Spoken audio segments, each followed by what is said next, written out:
आप सभी को जय मसीह की द बाइबल पोर्शन में आपका स्वागत है।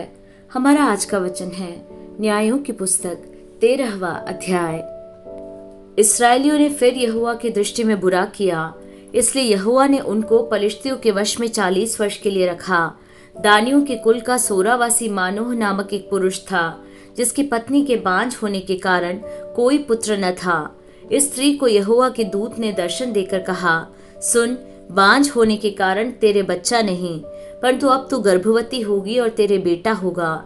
इसलिए अब सावधान रह कि न तो तू दाखमध हो या और किसी भांति की मदिरा पिए और न कोई अशुद्ध वस्तु खाए, क्योंकि तू गर्भवती होगी और तेरे एक बेटा उत्पन्न होगा और उसके सिर पर छुरा न फिरे, क्योंकि वह जन्म ही से परमेश्वर का नाज़ीर रहेगा और इस्राएलियों को पलिश्तियों के हाथ से छुड़ाने में वही हाथ लगाएगा।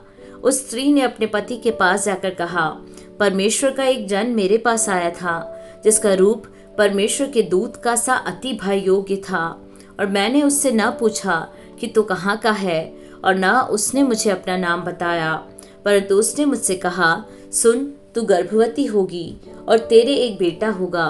इसलिए अब न तो दाखमधु या और किसी भांति की मदिरा पीना और न कोई अशुद्ध वस्तु खाना, क्योंकि वह लड़का जन्म से मरण के दिन तक परमेश्वर का नाज़ीर रहेगा।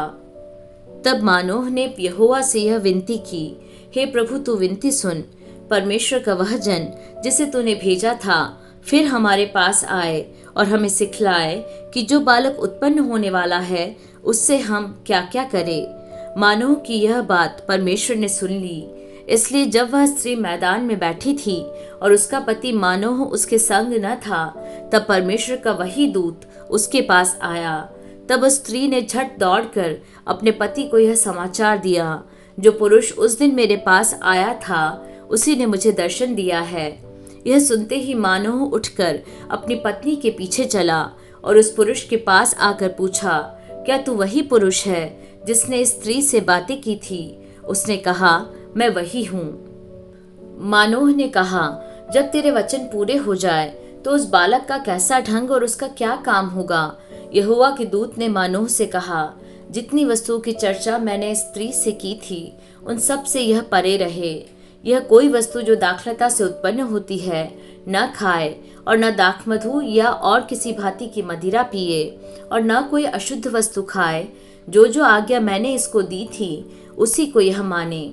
मानोह ने यहोवा के दूत से कहा, हम तुझको रोक लें कि तेरे लिए बकरी का एक बच्चा पकाकर तैयार करें। यहोवा के दूत ने मानोह से कहा, चाहे तो मुझे रोक रखे, परंतु मैं तेरे भोजन में से कुछ न खाऊंगा, और यदि तू होमबलि करना चाहे तो यहोवा ही के लिए कर। मानोह तो न जानता था कि वह यहोवा का दूत है। मानोह ने यहोवा के दूत से कहा, अपना नाम बता, इसलिए कि जब तेरी बातें पूरी हो तब हम तेरा आदर मान कर सके।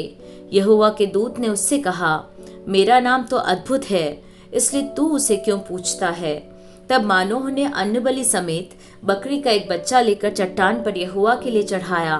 तब उस दूत ने मानोह और उसकी पत्नी के देखते एक अद्भुत काम किया, अर्थात जब लौ उस वेदी पर से आकाश की ओर उठ रही थी, तब यहोवा का दूत उस वेदी की लौ में होकर मानोह और उसकी पत्नी के देखते देखते चढ़ गया। तब वे भूमि पर मुंह के बल गिरे। परंतु यहोवा के दूत ने मानोह और उसकी पत्नी को फिर कभी दर्शन न दिया।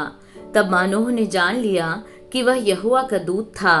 तब मानोह ने अपनी पत्नी से कहा, हम निश्चय मर जाएंगे, क्योंकि हमने परमेश्वर का दर्शन पाया है। उसकी पत्नी ने उससे कहा, यदि यहोवा हमें मार डालना चाहता तो हमारे हाथ से होमबलि और अन्नबलि ग्रहण न करता, और न वह ऐसी सब बातें हमको दिखाता, और न वह इस समय हमें ऐसी बातें सुनाता। और उस स्त्री के एक बेटा उत्पन्न हुआ, और उसने उसका नाम शिमशोन रखा, और वह बालक बढ़ता गया, और यहोवा उसको आशीष देता रहा। और यहोवा का आत्मा सोरा और एश्ताओल के बीच महानिदान में उसको उभारने लगा।